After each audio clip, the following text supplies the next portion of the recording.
Hi guys. So today is number 5 in the 10-part series of costly mistakes that coaches make when it comes to starting their business and growing their business in the early days. And I just think it's really funny how today's topic is social presence. And this live was scheduled for Saturday. I was scheduled to do a live a day. And that went over the weekend, Saturday and Sunday, because that's the weekend. And I didn't feel like doing it. I did not. I wanted to enjoy the weekend. I needed some actual legit time off. What a concept. And I love that the one that I slipped up on is the social presence, because I just think that that is so perfect for what I'm going to talk about today and the little bandwagon that I'm going to be on.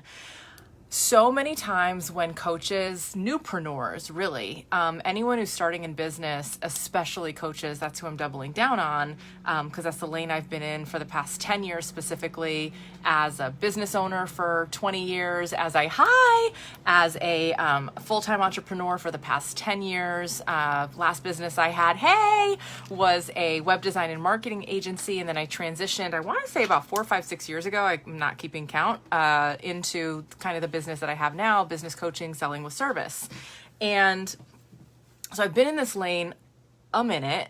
I've seen a lot of things done well. I've seen a lot of things done not so well. I've seen a lot of people get results. I've gotten great results. I've seen a lot of people do it wrong. I've done it wrong. I'm here to save you from a lot of my mistakes. And one of them is when it comes to your social presence. We think we've got to get it right. We think that we have to stick to some cadence. And I think that maybe 5, 7, 10 years ago, there was legitimacy to that. Social was still new. It was kind of different. You had to have a big budget really to kind of run social correctly. That's back in the days when I was doing the web design and marketing agency. Marketing online 10 years ago required some heavy financial lifting for those who did not grow up to be the Gary V's of the world, right? For the everyday us, it was very expensive, it was confusing, and the ways to grow your audience was through consistent professional images. This Facebook Live with a non-professional, whatever background was not the done thing. It wasn't okay. The lives that we see people rocking in the car, just having a conversation or whatever, that was low budget, embarrassing, you didn't do it. I think that mindset has still stuck. I don't think I know.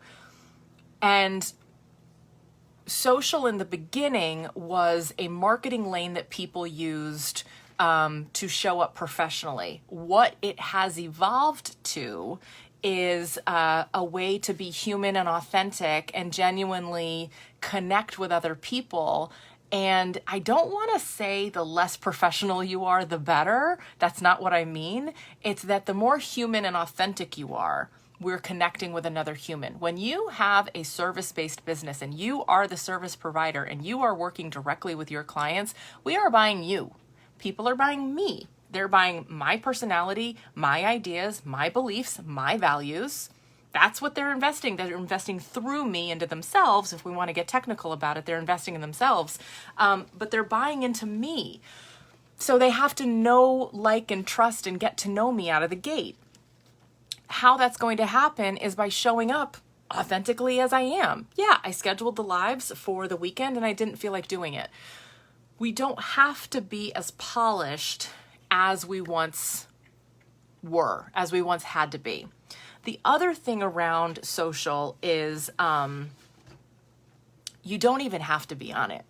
Not everyone, it's hard for me to believe as the extroverted extrovert, but not everyone is an extrovert.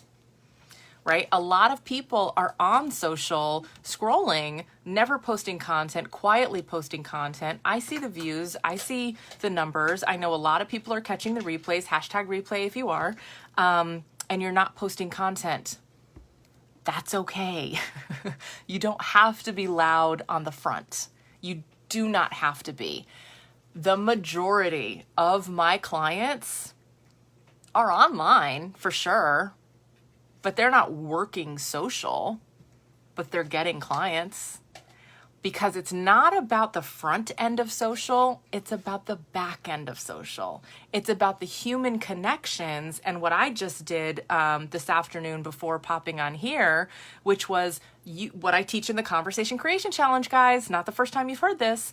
The Conversation Creation Challenge, it's where you use your social connections. I teach you how to use the people you've collected over social and how to have a conversation with them like a normal human, authentically being yourself, seeing what, if anything, bubbles out of it, and then moving along to the next, right? It's not sales energy at all. Super gross. And actually, Alexandria, it's funny, as an introvert, the Conversation Creation Challenge, introverts have called that outreach for introverts. It's like I own the domain because I have a domain name problem.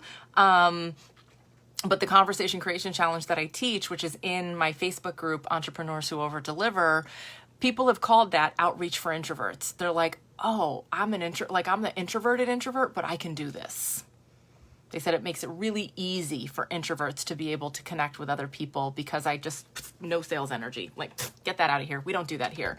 So that's really interesting because as an extroverted extrovert, I can't necessarily see through that lens. I can only teach what I know how to do.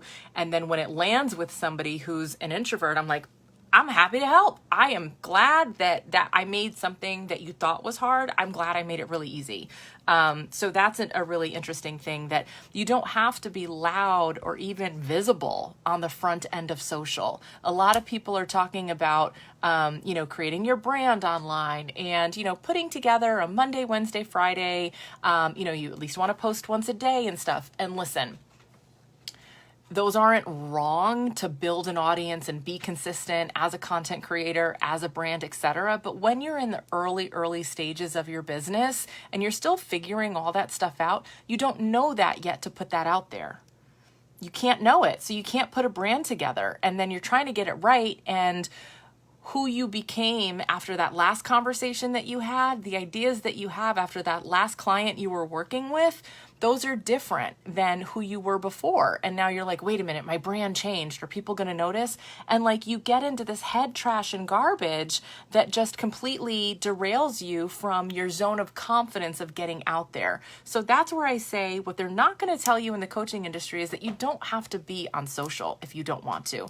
You do not have to do Facebook Lives if you don't want to. You don't have to do consistent posting on any of the fucking platforms if you don't want to. If you want to do some TikToks, I'm telling you, it's super fun. Like, get your scroll on. You might never come back from the abyss. It's kind of addicting, but like, you don't have to do it for business, right? What you do have to do, at minimum, you have to treat your business like it's the 1980s. You got to be on the phone with people. This does not mean cold calls. We don't do that. That's gross and weird. Use social to connect with people, then go into Messenger. Use the scripting I give you in the Conversation Creation Challenge. Here are the words. Take them, send them to people, get them on your calendar, have a conversation. All right, we just hiccuped. I'm going to wrap this because the universe is telling me that I forgot to check my internet before I went on. You don't have to be loud on social, but you use the words I give you in the Conversation Creation Challenge to connect with other people online. And then from there, you get them into a conversation. You start talking to them. And then with the conversation framework I give you, it's structured so it's a business Internet. It's structured so it's a business conversation, but it's also just super chill and gives you a lot of space to connect with somebody. And then it buttons it up at the back end so it's not a runaway train and you like heard all about their dog and their cat, but like you didn't accomplish anything. It's structured, right? Internet. All right, I gotta land it.